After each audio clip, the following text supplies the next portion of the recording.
الحمد لله حمدا كثيرا طيبا مباركا فيه الحمد لله الذي بنعمته تتم الصالحات والصلاة والسلام على رسول الله وعلى آله وصحبه ومن والاه ربنا افرغ علينا صبرا وثبت أقدامنا وانصرنا على القوم الكافرين. Dieu dit dans le Saint-Coran, dans la sourate Al-Ma'ida, la table servie, i'dilu huwa aqrabu lit-taqwa. Soyez juste, faites preuve de justice. Vous serez beaucoup plus proche de la piété. C'est-à-dire que Allah est proche de nous lorsqu'on est juste. Et Allah s'éloigne de nous lorsqu'on est injuste. Le musulman, au nom de sa foi, ne peut être que juste.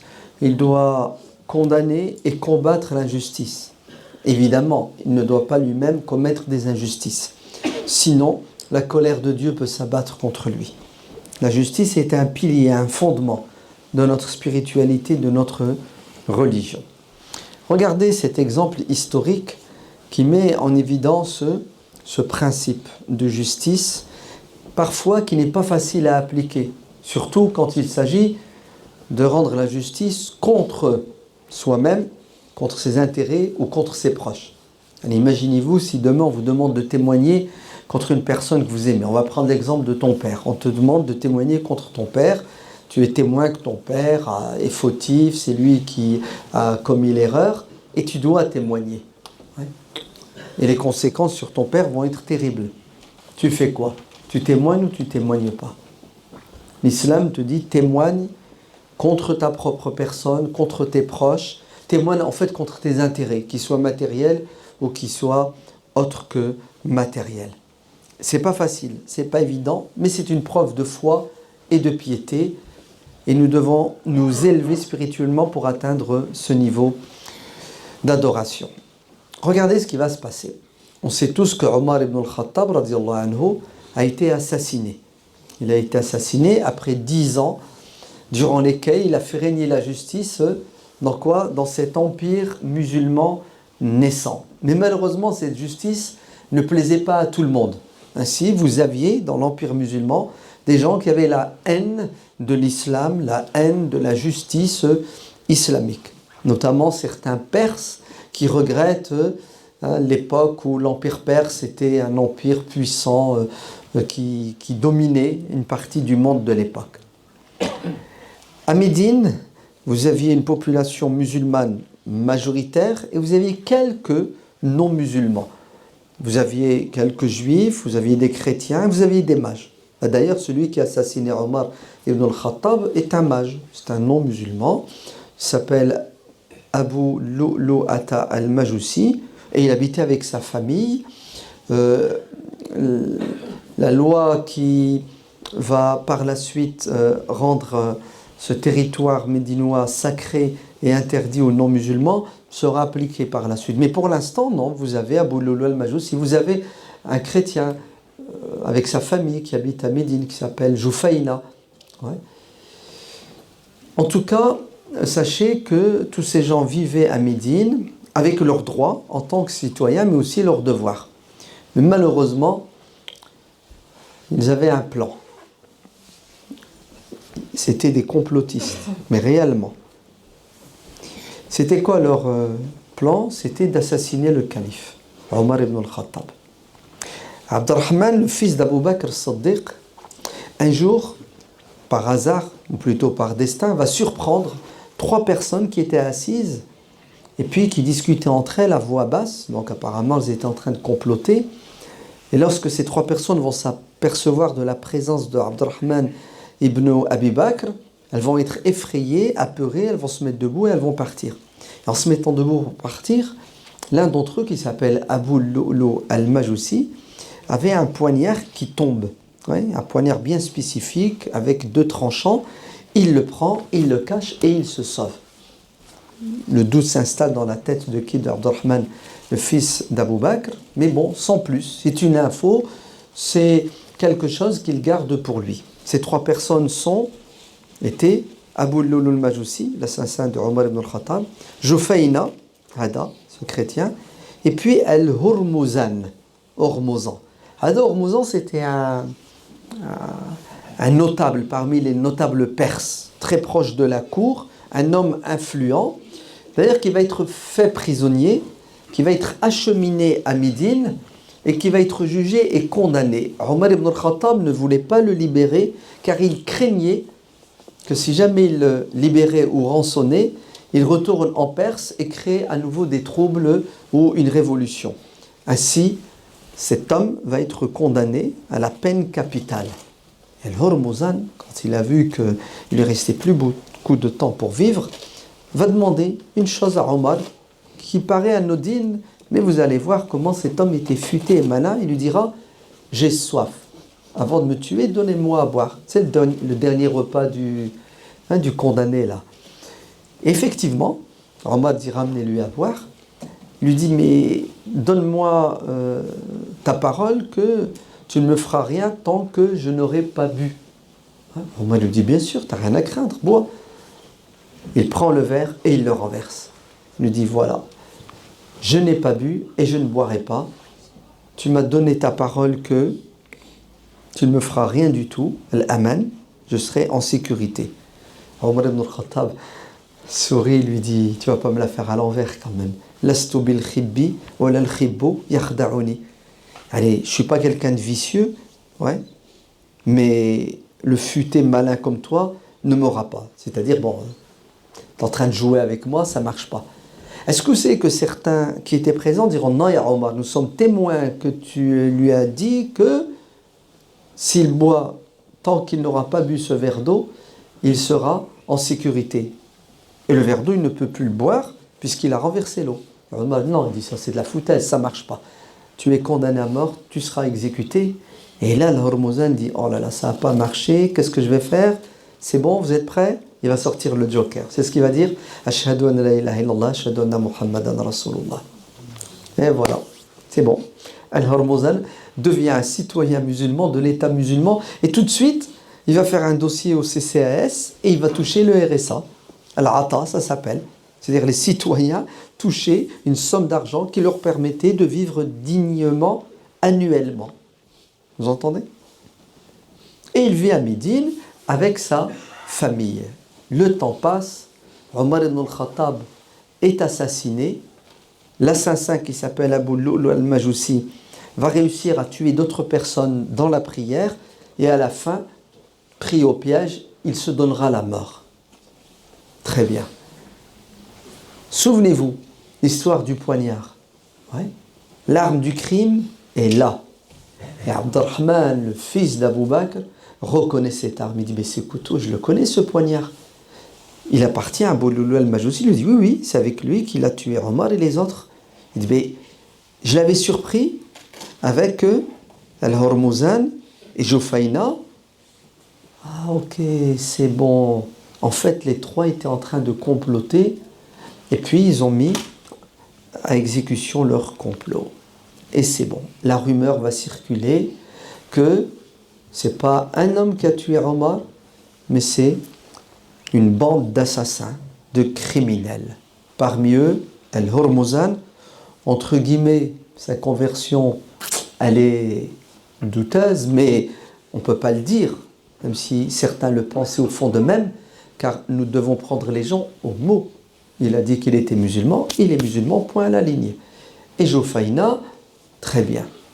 Omar ibn al-Khattab, le premier jour agonise, le deuxième jour, le troisième jour, Omar s'apprête à mourir et son fils, Ubaydullah ibn Omar ibn al-Khattab, pas Abdullah ibn Omar. Omar avait plusieurs fils, dont l'un d'entre eux s'appelle Ubaydullah, le petit Abdullah. Vous savez ce qu'il fait?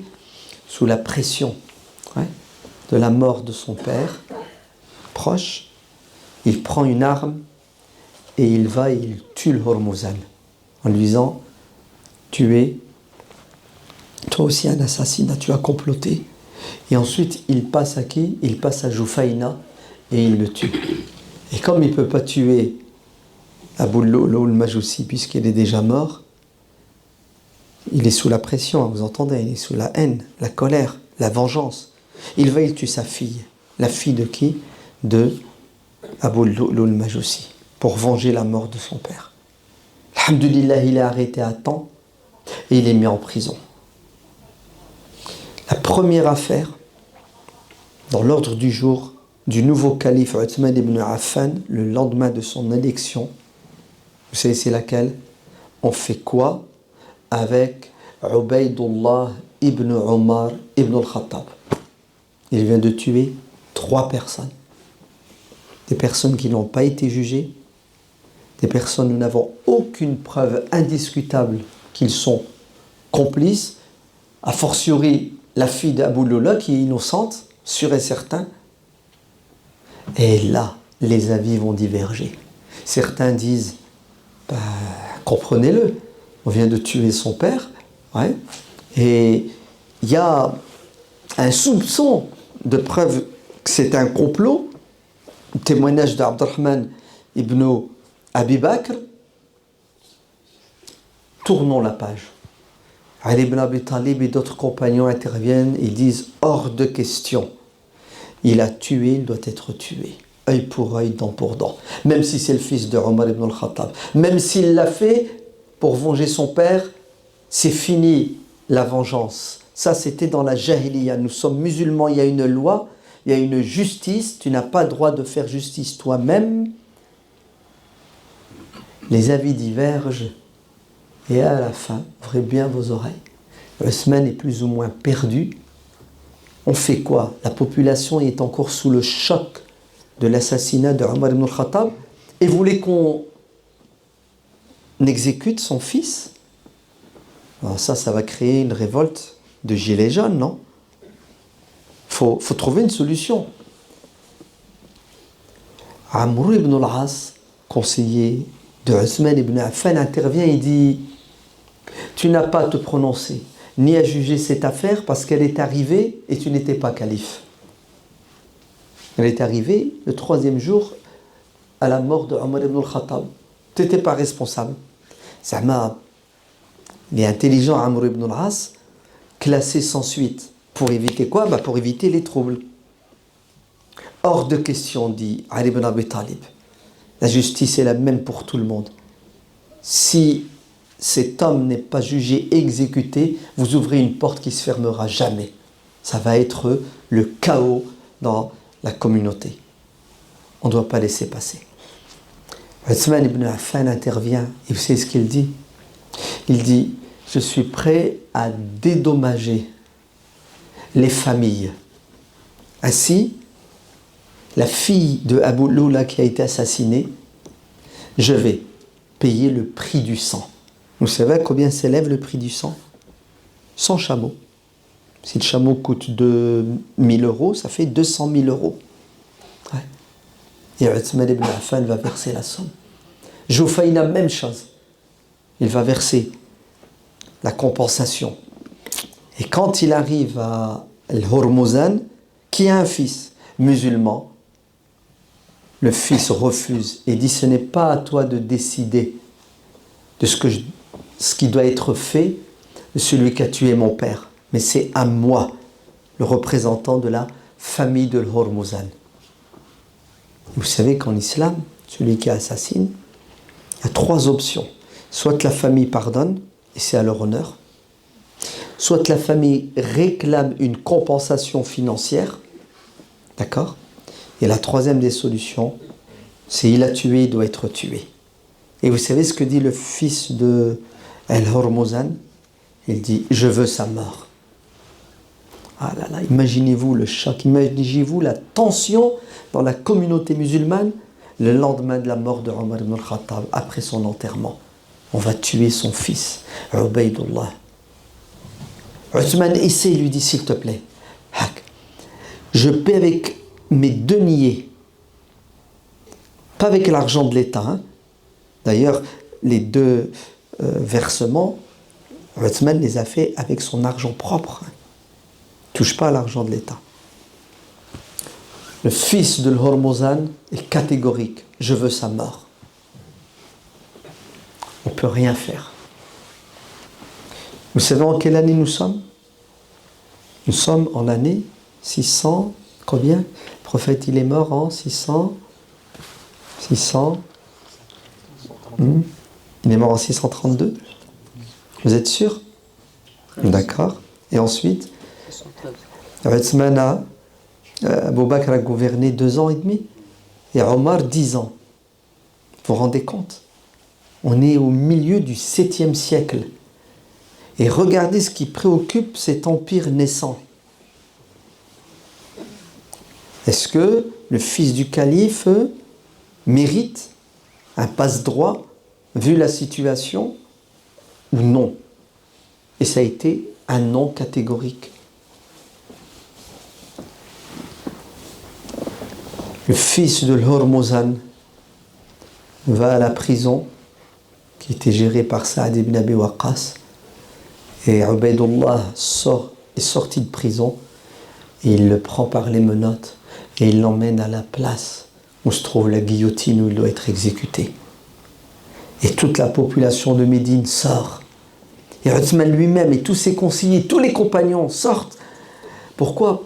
Parce qu'ils ont espoir, peut-être qu'à la dernière minute, il va pardonner. Peut-être qu'on va trouver une solution à l'amiable avec cet homme. Et quand ils arrivent à la place, ils persistent et signent en disant « sa mort, et c'est moi-même qui vais l'exécuter ». Alors je ne vous dis pas dans quel état sont les musulmans, mais personne ne bouge, personne ne peut rien faire. Le fils de l'Hormozan interpelle Uthman et dit « si je l'exécute, ce qui est mon droit, est-ce que vous allez me faire quelque chose ou non ?» Uthman lui dit « non, je ne peux rien faire. Tu continueras à vivre librement. » Il regarde les conseillers de Uthman, ses ministres, il leur dit la même chose. « Est-ce que vous allez vous venger ?» Ils lui disent « non, on ne peut rien faire. On n'a que nos larmes pour pleurer. » Il se tourne vers la population et dit « et vous, qu'est-ce que vous allez faire? Vous allez me lapider une fois que j'aurai tué Ubaydullah, le fils de votre calife ?» Notre, il est musulman. Du moins, je l'espère. Du moins, il est considéré comme musulman. Et on ne peut pas dire autre chose. Vous savez ce que va faire le fils de l'Hormozan? Il dit très bien. Puisque c'est comme ça, je ne l'exécute pas, donnez-moi la compensation. Et là, il y a un soulagement dans la population. Et Uthman est heureux. Il lui fait un chèque. Il lui dit, Barakallahu fik, que Dieu te remercie. Et Ubaydullah échappe à la mort. Vous savez grâce à quoi? Pas uniquement grâce au fils de Hormozan, mais surtout grâce à la justice de l'islam. Ouais. Quand le fils de Hormozan a vu que le fils du calife a les mêmes droits que n'importe quel citoyen, notamment lui, le fils de Al-Hurmuzan, qui était un ennemi juré de l'islam, fils de l'empire perse, wallah, cette religion est la plus belle des religions, parce qu'elle ne fait pas de distinction entre les citoyens. D'ailleurs, vous savez qu'est-ce qu'a dit Ali ibn Abi Talib? Il a dit, il mérite la peine capitale parce que il a tué, ouvrez bien vos oreilles, Zimmatullahi wa rasulihi. C'est ce que ça veut dire, Zimmatullahi wa rasulihi? Il a tué un citoyen non musulman, vous vous souvenez de qui? Jufayna, qui est sous la prédiction de Dieu et de son prophète. C'est-à-dire, ce qu'il a fait, c'est grave. Comment il a osé tuer un citoyen de l'État musulman, chrétien, à qui Dieu et le prophète, eux, ont donné une protection. C'est la pire des choses que puisse faire un musulman. Ah là là, si seulement nos instances internationales pratiquaient la justice musulmane, vous ne trouvez pas qu'il y aurait moins de chaos et de désordre sur terre, non? Oui. Vous voyez très bien, hein, vous écoutez les médias mainstream, c'est ça? Vous voyez l'affaire de l'Ukraine, comment elle a mis en évidence le 2 poids et 50 mesures? Vous voyez, la Russie agresse et attaque l'Ukraine. Très bien. Et quand la Russie a agressé et attaqué la Tchétchénie, c'est comme ça? Ouais. Et pendant des années, hein, la Russie a décimé le peuple tchétchène, qui, le pauvre, croyant la démocratie, l'autonomie, l'indépendance. Et le Daghestan, tiens, oh là là, on l'a oublié celui-là, comment lui aussi il a été décimé. Et toutes les provinces de l'ex-Union soviétique qui encore aujourd'hui subissent la domination de manière directe et indirecte du tsar Poutine, Vladimir, qui est un dictateur comme les autres. D'ailleurs, je crois que la semaine dernière, non? C'est des dizaines d'enfants qui ont été tués en Syrie, à Idlib, par les bombes russes, les avions russes. Pourquoi? Quel est le péché des Syriens? Ils croyaient en la liberté, en la démocratie. Mais ils ont payé le prix. Et ils continuent à payer le prix. Puisque c'est des millions de déplacés à l'intérieur de la Syrie, à l'extérieur de la Syrie, et peut-être 1 million de morts. Ah ouais. Ah Omar, si tu pouvais ressusciter. Pour mettre de l'ordre. Ne serait-ce que dans le monde musulman. Et le purifier des despotes et des dictateurs qui complotent contre leur peuple. Bien entendu qu'ils complotent contre leur peuple. Car ces dictateurs, s'ils croyaient en la justice, ils démissionneraient et laisseraient la place à des gens compétents qui vont se sacrifier pour le peuple. Oui. Je comprends pourquoi l'islam est combattu. Parce que les despotes, les tyrans et ceux qui dirigent ce monde, qui ont pour devise celle de La Fontaine, c'est pas la sienne, mais la fable de La Fontaine, ça va? Ça vous dit quelque chose? Le loup et l'agneau, la raison du plus fort est toujours la meilleure. C'est-à-dire, tant que tu as les moyens de commettre l'injustice, vas-y, c'est open bar. Et attention, ne perds pas tes moyens, sinon tu vas la subir, l'injustice. Conclusion, vas-y, développe l'armement le plus destructeur qui existe sur Terre pour éliminer toute personne qui fera de la résistance. Et ce qui est magnifique dans cette histoire de Ubaydullah ibn Omar ibn al-Khattab, de Jufaina, la fille d'Abu Lu'lu et de Al-Hormuzan, c'est que ces Arabes-là sont récemment convertis à l'islam. Et la Jahiliya, la loi de la Jahiliya, c'était quoi? C'était Unsur akhaka zaliman wa mazluman. C'est ce que ça veut dire. C'est-à-dire tu défends tes proches, qu'ils aient raison ou qu'ils aient tort. C'est ça le système tribal, n'est-ce pas? Système des castes. C'est mes proches ont tous les droits et les autres, eux, doivent subir mes foudres. Non. L'islam nous enseigne que nous devons dire la vérité et nous devons être justes, même si on doit y laisser quoi? Si on doit y laisser ses intérêts. En conclusion, le prophète sallallahu alayhi wa sallam a dit: si ma fille Fatima, chérie, bien-aimée, venait à commettre un délit, c'est moi qui exécuterai la peine. C'est-à-dire, je ne vous laisserai même pas la toucher. Pourtant, je l'adore, c'est ma fille bien-aimée, mais j'exécuterai la peine. Pourquoi?